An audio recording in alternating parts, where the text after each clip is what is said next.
CM Chandrababu నాయుడుపై అనుచిత వ్యాఖ్యలు చేసిన అంబటి రాంబాబు బేషరతుగా క్షమాపణ చెప్పాలని కాపు నేత కోలా ప్రభాకర్ డిమాండ్ చేశారు. తెలుగుదేశం పార్టీ కార్యాలయంలో ఏర్పాటు చేసిన మీడియా సమావేశంలో అంబటి రాంబాబుపై ఆయన ఫైర్ అయ్యారు. అంబటి రాంబాబు నోటి దురుసుతోటి ఇష్టం వచ్చినట్లు మాట్లాడటం సరికాదని తెలిపారు. కాపుల్లో ఓ చీడ పురుగులా అంబటి రాంబాబు వ్యవహరిస్తున్నారని, ఈ రోజు కాపు జాతి మొత్తం పరువు తీశారని అంబటి రాంబాబుపై కూడా మండిపడ్డారు. ఒంగోలులో ఎమ్మెల్యే దామచర్ల జనార్దన్ చేస్తున్నటువంటి అభివృద్ధి సంక్షేమ కార్యక్రమాల గురించి వివరించారు. రాబోయే రోజుల్లో తెలుగుదేశం పార్టీ ఇంకా మరింతగా కూడా ప్రజల మన్ననలు పొందుతుందని, వైసీపీ పార్టీ కూడా రద్దు చేసే విధంగా తెలుగుదేశం పార్టీ సత్తా చూపిస్తామని కోలా ప్రభాకర్ ఘాటు విమర్శలు చేశారు. ఈ రాష్ట్రంలో సజావుగా జరుగుతున్నటువంటి కూటమి పాలన మీద అనునిత్యం విషం జిమ్ముతున్నటువంటి జగన్మోహన్ రెడ్డి గారి ఆదేశాల మేరకు కాపు నాయకుడని చెప్పుకోవడానికి సిగ్గుపడుతూ అంబటి రాంబాబు అనేటువంటి ఒక మాజీ మంత్రి, ఇంగిత జ్ఞానం లేనటువంటి వ్యక్తి, ఈ కాపు జాతిలో చీడపురుగు లాంటి వ్యక్తి అని సభ్య సమాజానికి తెలియజేస్తూ,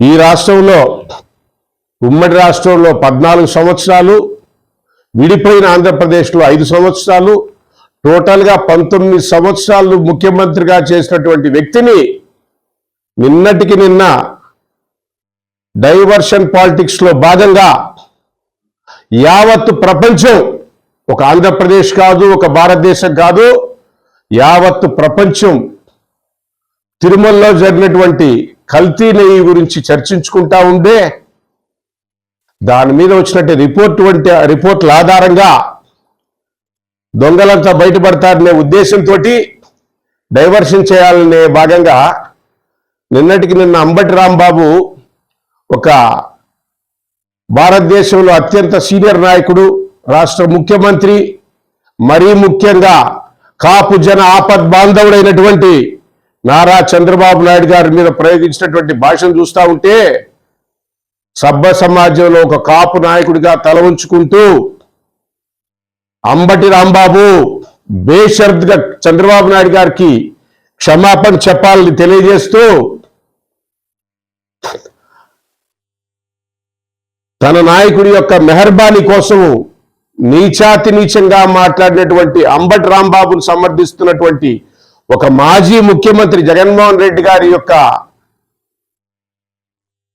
అంబటి రాంబాబును సమర్థించే విధానం చూస్తూ ఉంటే, అయ్యా జగన్మోహన్ రెడ్డి, నీ తండ్రి పేరు చెప్పుకొని శవరాజకీయాలు చేసి ప్రజల్ని మోసం చేసి ఏదో చేస్తామని ప్రజలు ఊహించి నిన్ను 2019-24లో నిన్ను ఈ రాష్ట్ర ముఖ్యమంత్రిని చేస్తే అరాచకాలు సృష్టించావు, రాక్షస పాలన చేశావు. నీ పాలనలో ఏ కులానికి, ఏ మతానికి, ఏ వర్గానికి శాంతి లేకుండా, మాన ప్రాణాలకి ఆస్తుల రక్షణ లేకుండా పోయి రాక్షస పాలన గావించినటువంటి నీ యొక్క పరిపాలన నీళ్ళు ఇంకా ప్రజలు మర్చిపోలేకపోతా ఉన్నా రెడ్డిని చూస్తూ ఉంటే, జగన్మోహన్ రెడ్డి గారు 11 సీట్లు వచ్చినాయి నీకు. ఈసారి election commission YSRCP Congress party రద్దు చేసే విధంగా ఈ రాష్ట్ర ప్రజలు తీర్పిస్తారని తెలియజేస్తూ ప్రతినిత్యం ఫేక్ అకౌంట్లతోటి చంద్రబాబు నాయుడు గారి మీద, మార్ఫింగ్ ఫోటోలతోటి పవన్ కళ్యాణ్ మీద వీళ్ళ మధ్య విభేదాలు సృష్టించాలని చూస్తూ ఉండే కొద్దీ కూటమి నాయకుడు పవన్ కళ్యాణ్ గారు ఒకటే మాట చెప్పారు, ఈ రాష్ట్రానికి అత్యంత అనుభవం ఉన్నటువంటి వ్యక్తి చంద్రబాబు నాయుడు గారిలో పనిచేయడానికి నేను గర్వంగా ఉన్నాను పవన్ కళ్యాణ్ తెలియజేస్తుంటే, కాపు నాయకుడిగా గర్వపడుతూ మేము కూడా ఇక్కడ చెప్పాం, దామచర్ల జనార్దన్ గారు 15 సంవత్సరాలు నువ్వు ఎమ్మెల్యేగా ఉండాలని వర్డిక్ట్ ఇచ్చారండి, మామూలుగా 5 సంవత్సరాలు ఇస్తారు. 2014-19లో ఒంగోలులో అపోజిషన్లో ఉన్నా కూడా ఎంతో డెవలప్ చేస్తే ప్రజలు మోసానికి లోబడిపోయి నిన్ను ఓడించిన తర్వాత పశ్చాత్తాపం చెంది ఒంగోలు చరిత్రలో అత్యంత మెజారిటీతో నిన్ను గెలిపించారయ్యా ప్రజలను తెలియజేస్తూ, జగన్మోహన్ రెడ్డి గారి పాలనలో కొన్ని నీలి నీడలు మీకు ఈరోజు మళ్ళీ గుర్తు చేస్తున్నాను, ప్రజలు ఇంకా మర్చిపోలేదయ్యా. సిగ్గు లేకుండా సజ్జల రామకృష్ణారెడ్డి గారు చెప్తారు, నెయ్యిలో కల్తీ సహజం అంటాడు. అన్ని దర్యాప్తు సంస్థలు తేల్చినా కూడా డైవర్షన్ పాలిటిక్స్ లో భాగంగా దొంగే దొంగ అన్నట్టు నిన్నటికి నిన్న వైఎస్ఆర్సీపీ పార్టీ అన్ని గుళ్ళుకెళ్ళి ఏదో కార్యక్రమం చేస్తా సాక్షాత్తు వెంకటేశ్వర స్వామిని కూడా మోసం చేసిన విధానం వాళ్ళని చూస్తూ ఉంటే భగవంతుడు శిక్షించినా కూడా వీళ్ళకి ఇంకా పశ్చాత్తాపం తెలీదా అని తెలియజేస్తూ, అయ్యా నీ గవర్నమెంట్లో ఉమ్మడి ప్రకాశం జిల్లాలో కొన్ని సంఘటనలు మీకు గుర్తు చేస్తా ఉన్నా. ఈ రాష్ట్ర ప్రజలు జగన్మోహన్ రెడ్డి గారు మీ అరాచక పాలన మర్చిపోలేదండి. బాపట్లలో 10th క్లాస్ చదివే అమ్మాయిని ఈవ్ టీజింగ్ చేస్తా వైసీపీ నాయకుడు ఉంటే అభం శుభం తెలియనటువంటి 10వ తరగతి చదువుతున్నటువంటి ఒక బాబు మా అక్కని గొడవ చేస్తున్నారు అని అడిగితే పెట్రోల్ పోసి తగలబెట్టినటువంటి వైసీపీ నాయకుడు చింతల వెంకటేశ్వర రెడ్డి విషయం ఇంకా మర్చిపోలేదండి రాష్ట్ర ప్రజలు.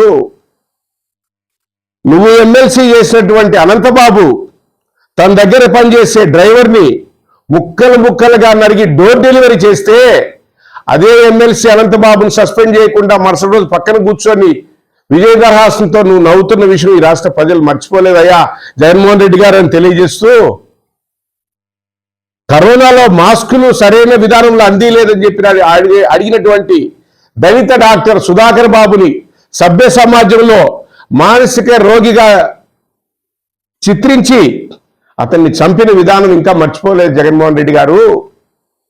ఇలాంటి మచ్చుకు ఎన్నో ఉండేయని మీకు తెలియజేస్తూ, మరీ ముఖ్యంగా నా కాపు జాతిని నువ్వు ఏ విధంగా దగా చేశావో ఈ రాష్ట్ర ప్రజలు గుర్తుంచుకొని చంద్రబాబు నాయుడు గారికి అత్యంత గణనీయంగా మెజార్టీ వచ్చే విధంగా కాపులు కృషి చేశారని తెలియజేస్తూ 2014-19లో ఈ కాపు సంక్షేమం కోసం ఈ రాష్ట్ర ముఖ్యమంత్రి నారా చంద్రబాబు నాయుడు గారు 5,000 కోట్ల రూపాయలు కాపు కార్పొరేషన్ ద్వారా నిధులు ఇచ్చి చిరు వ్యాపారులకైతేనేమి, నిరుద్యోగులకైతేనేమి, మహిళలకైతేనేమి ఆంధ్రప్రదేశ్ కాపు రిజర్వేషన్ పోరాట సమితి తరఫున అయ్యా మహానుభావ చంద్రబాబు నాయుడు గారు కాపు జాతి తరఫున మేము అడుగుతున్నాం, దయచేసి పెద్ద మనసుతో రాంబాబు యొక్క మాటలను మా తరఫున మన్నించండి అని మేము అడుగుతూ, జగన్మోహన్ రెడ్డి గారు రాబోయే ఎలక్షన్లో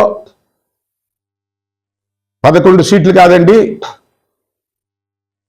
ఎలక్షన్ కమిషన్ మినిమం ఓట్ రాకుండా వైసీపీ పార్టీని రద్దు చేసే విధానంగా ఈ రాష్ట్ర ప్రజలు 2029లో తీర్పిస్తారని మనవి చేస్తూ, కూటమి అధికారంలోకి వచ్చింది 18 నెలలైంది.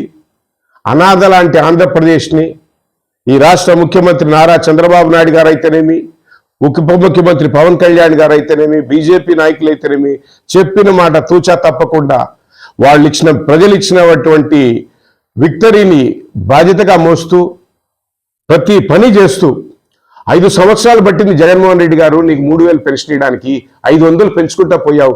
సిగ్గా లేదా నీకు అనిపించడానికి, చంద్రబాబు నాయుడు గారిని విమర్శించడానికి? ప్రమాణ స్వీకారం చేసిన రోజే 4,000 రూపాయలు ఇచ్చినటువంటి ఘనత ఈ రాష్ట్ర ముఖ్యమంత్రి నారా చంద్రబాబు. ప్రకాశం జిల్లాలో గర్వంగా చెప్పగలను, ఉమ్మడి ప్రకాశంలో 25 సంవత్సరాల చరిత్రలో ఎంతోమంది ఎమ్మెల్యేలు చూశాము, గవర్నమెంట్లు చూశాము. ప్రజలు ఇచ్చిన మెజారిటీ 200 కోట్ల రూపాయలతోటి ఒంగోలు నలుమూలల డ్రైనేజీలు అయితేనేమి, కల్వర్ట్లు అయితేనేమి, పార్కులు అయితేనేమి, శ్మశానాలు అయితేనేమి అన్ని విధాలుగా డెవలప్ చేస్తూ, డెవలప్మెంట్ అంటే ఇట్లా ఉంటుందని ఒంగోలు ప్రజలు పార్టీలకు అతీతంగా ఆయన్ని వేనోళ్ళ కొనియాడుతూ ఉంటే, ఎక్కడో ఉంటారు 5% ఇంటి దొంగలు కావచ్చు, బయట వాళ్ళు కావచ్చు, ఎప్పుడూ పనిచేసే వాళ్ళని విమర్శిస్తూ ఉంటారు. పనిచేయని వాళ్ళు ఎవరేమనరు. గతంలో అన్నారున్న పాలకులు రోడ్డు మీద రోడ్డు వేశారు, కాలువ మీద కాలువ వేశారు, రోజు నీళ్లు ఇస్తామన్నారు, అడ్రస్ లేకుండా పోయారు. ఇప్పటికీ చెప్తున్నాను, ప్రకాశం జిల్లాలో ప్రజలు గర్వపడే విధంగా దామచర్ల జనార్దన్ గారు పనిచేస్తున్నారని గతంలో ముఖ్యమంత్రి గారిని కలిసినప్పుడు కూడా దర్శిలో ఇదే మాట చెప్పాను. హెడ్ క్వార్టర్లో ఒక పార్టీకి ఐకానిక్ లాంటి ఎమ్మెల్యే సార్, మీకు మంచి పేరు తెచ్చినటువంటి ఎమ్మెల్యేని మాకు ఇచ్చినందుకు కాపు జాతి తరఫున మీకు ధన్యవాదాలు తెలియజేస్తున్నాను. మన దర్శిలో కూడా సీఎం గారికి చెప్పడం జరిగింది. చీడపురుగులు ఉంటారు, తులసివనంలో గంజాయి మొక్క లాంటి అంబటి రాంబాబు యొక్క మాటల్ని ఈ కాపు జాతి సిగ్గుతో తలవంచుకుంటూ మీరు పెద్ద మనసుతో తెలుగుదేశంలో ఉన్నటువంటి కాపు ఉద్యమ నాయకులందరూ మిమ్మల్ని చేస్తున్నటువంటి రిక్వెస్ట్ ఒకటే, ఈ రాష్ట్ర ప్రజలు 15 సంవత్సరాలు మీ అనుభవం ఈ రాష్ట్రానికి కావాలి. భారతదేశంలో అత్యున్నతంగా అమరావతిని మీరు తీర్చిదిద్దడంతో ప్రతి సగటు కాపు ప్రతి ఓటరు మీ యొక్క అభివృద్ధిని కాంక్షిస్తున్నారు. ఇంకొక 10 సంవత్సరాలు మీరే ముఖ్యమంత్రిగా ఉండాలని ఈ రాష్ట్ర ప్రజలు కోరుకుంటున్నారు. వాళ్ళందరి దీవెనలు మీకుండయి. ఆ చల్లని దేవదేవుడు వెంకటేశ్వర స్వామి ఆశీస్సులు మీకుండయి. తిరుపతిలో జగన్మోహన్ రెడ్డి గారు చేసినటువంటి అకృత్యాలు, అరాచకాలు, హిందూ ధర్మం చేసిన దాడి, ఇవన్నీ చూస్తూ ఉంటే కల్తీ కళ్ళు నెయ్యి మీద ఈరోజు ప్రపంచవ్యాప్తంగా ఈరోజు అలాగే కూటమి అధికారంలో ఉంటుంది. మీ యొక్క సహాయ సహకార్యాలు ఉండాలి. ఈ రాష్ట్ర ప్రగతికి మీ యొక్క అనుభవం ఎంతో అవసరం అని తెలియజేస్తూ